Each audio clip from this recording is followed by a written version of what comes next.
O Japão que esconde seus próprios mortos. Você sabia que mais de 30 mil pessoas vivem em favelas escondidas no Japão? Você sabia que tem bairro que foi apagado do mapa pelo governo? Que tem idoso morando em quartos de 2 metros quadrados, pagando caro, sem banheiro, sem cama? Você sabia? O Japão que o mundo admira é real, ele existe, tá? Mas existe outro Japão. Um Japão que não sai nas revistas, que a mídia não mostra e que o turista não vê. Um Japão onde gente morre sozinha e apodrece no próprio quarto. Esse vídeo, galera, é sobre isso. Tem um bairro em Osaka chamado Kamagasaki. Ou melhor, que era chamado assim. Porque o nome foi apagado oficialmente para esconder a vergonha. Ali moram mais de 20 mil homens pobres, idosos, doentes ou esquecidos. Quase todos sem família, quase todos sem emprego, quase todos com algum vício. Vivem em quartos minúsculos, sem janela, sem dignidade, comem restos, dormem em papelão e bebem até esquecer que estão vivos. Em Tóquio, tem outro lugar parecido, se chama Sanya. Ali a realidade, pessoal, é a mesma. Homens que já trabalharam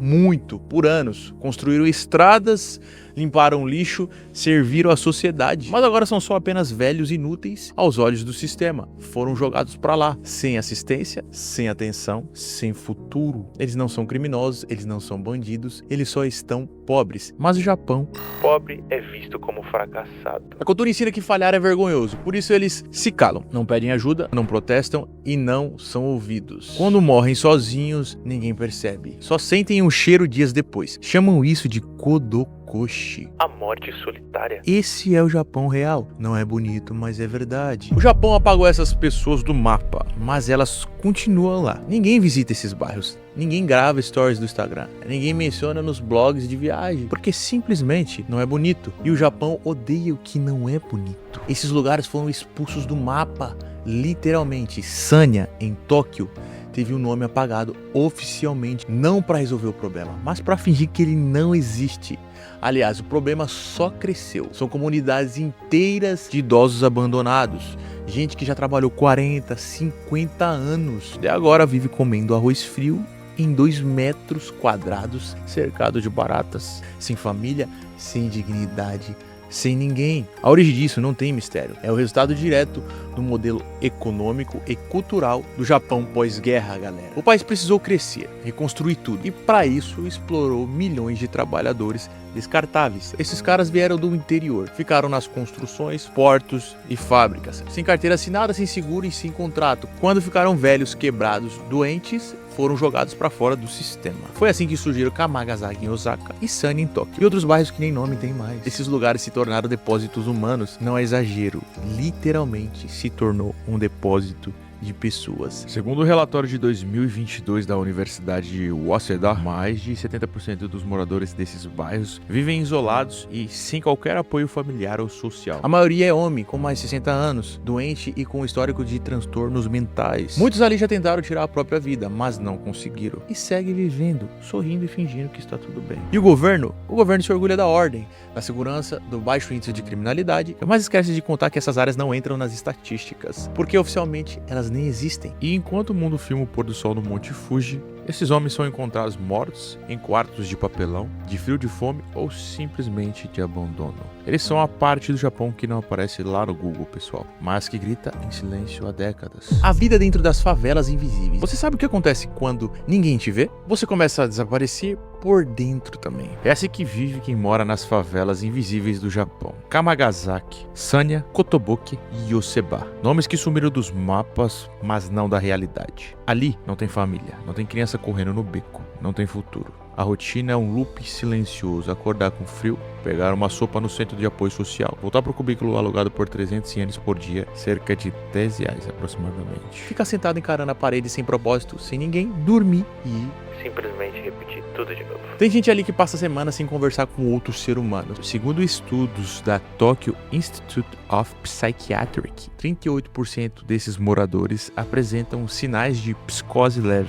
mas não tem tratamento, nem medicação, nem quem perceba. A maior parte desses homens vivem em alojamentos chamados doya. Quartos minúsculos com cama de madeiras, paredes manchadas de mofo e um cobertor rasgado. Alguns têm TV, outros nem luz. Eles fumam o dia todo, tomam saquê barato que custa $1, não pra curtir, mas pra esquecer. A maioria tem mais de 60 anos, já trabalhou na construção civil, nos metrôs, nas rodovias. Hoje, ninguém o chama pelo nome, mas a violência é quase sempre contra si mesmo. Não tem guerra de gangue, não tem tiroteio, o que tem é suicídio silencioso cortado em prestações. Gente que se tranca por dias até o cheiro do corpo morto vazar pela porta. Gente que para de comer e morre no colchão encardido. Gente que some e ninguém sente falta. Esses bairros são conhecidos como vilas do último suspiro, porque quase todo mundo ali já tentou morrer pelo menos uma vez. E quem ainda tá vivo É porque falhou. o Estado aparece, Thiago? Raramente. Tem ONGs que distribuem sopa, tem assistente social que passa por ali, rápido, sem descer do carro, mas não há política pública concreta. Não há reintegração, nem dignidade. Muito menos dignidade. Esses homens são restos do sistema que o Japão se recusa a olhar de frente. E o pior são milhares.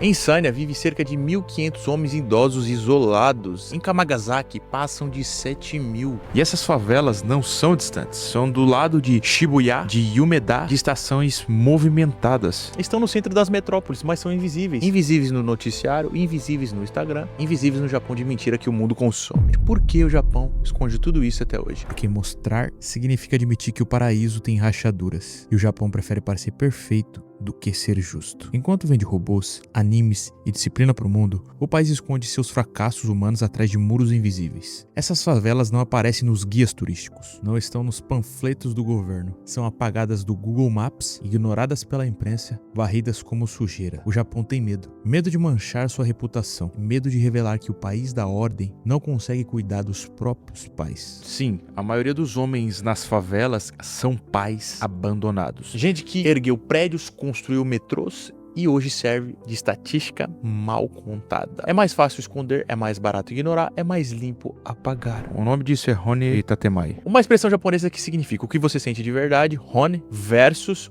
o que você mostra para a sociedade. Tatemai. O Japão construiu uma cultura baseada em aparência. Lá você pode estar desmoronando por dentro, mas o importante é manter a fachada. Por isso eles vivem sorrindo, mesmo quando tudo morreu por dentro. Os bairros como Kamagasaki viraram um segredo nacional. Polícia barra jornalistas, câmeras são proibidas, voluntários são ameaçados de perder subsídios se expuserem demais e os moradores aprendem a se calar. Aprendem que reclamar é perder a última sopa do dia, aprendem que para continuar respirando tem que sumir. O Japão não quer reformar esses lugares, quer que eles desapareçam sozinhos, de fome, de cansaço, de velhice. E o mundo? O mundo aplaude, porque enquanto isso não sai na TV, enquanto não vira meme, ninguém questiona. O Japão segue sendo o exemplo, segue vendendo tecnologia, sushi e filosofia de produtividade, enquanto enterra seus idosos na solidão e os pobres na vergonha. O que essa realidade escondida revela sobre o mundo inteiro? O Japão não é exceção, é apenas o espelho mais limpo daquilo que o mundo inteiro esconde. Cada nação tem sua própria versão de Kamagasaki, sua favela. Vocês estão entendendo, né, galera? Cada sistema fabrica seus próprios descartáveis. O que o Japão nos mostra é que não importa o quanto uma sociedade evolua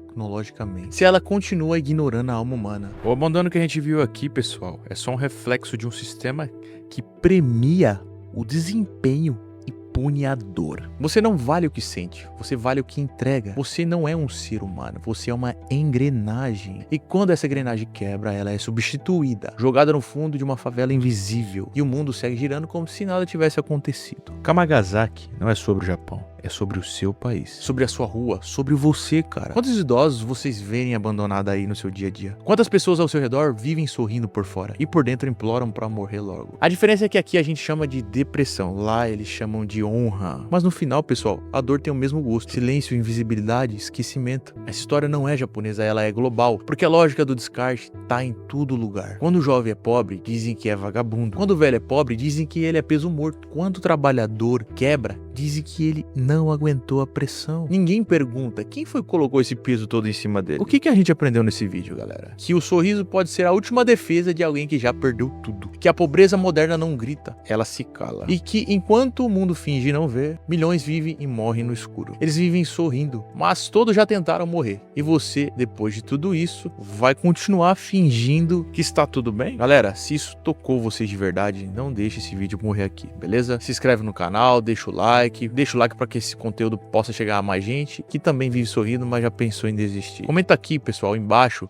qual parte mais doeu em vocês, tá? Então eu quero que vocês deixem no comentário para mim entender e ter um feedback do que vocês acharam, tá? E pessoal, e talvez alguém pode ler o seu comentário e se sentir menos sozinho. Infelizmente, a gente tem isso no mundo afora, não só aqui no Brasil, no Japão, em outras nações, em outros países, em outras sociedades, em outras tribos, em outros lugares.